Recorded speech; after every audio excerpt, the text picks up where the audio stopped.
क्या आप जानते हैं, भगवान जगन्नाथ की यह लकड़ी की मूर्ति ही उनका असली रूप नहीं है। कहा जाता है कि बहुत समय पहले भगवान विष्णु नीलमाधव के रूप में घने जंगलों में गुप्त रूप से पूजे जाते थे। जब यह रहस्य मालवा के राजा इंद्रद्युम्न को पता चला तो उन्होंने अपने विश्वस्त दूत विद्यापति को उस दिव्य स्थान की खोज में भेजा। लंबी यात्रा के बाद विद्यापति एक आदिवासी भक्त विश्ववासु के पास पहुंचे, जो गुप्त रूप से भगवान की पूजा करते थे।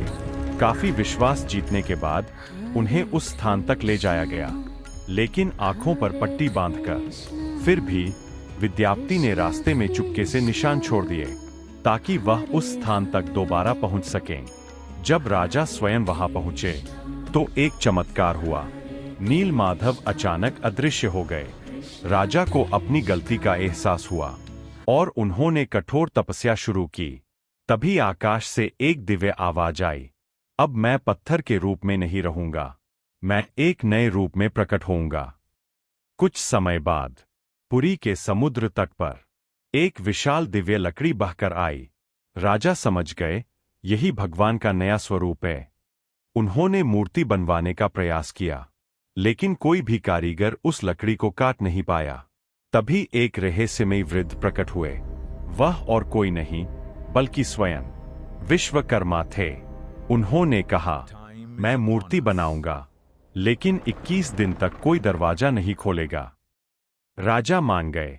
कई दिनों तक अंदर से काम की आवाज आती रही, लेकिन अचानक सब कुछ शांत हो गया।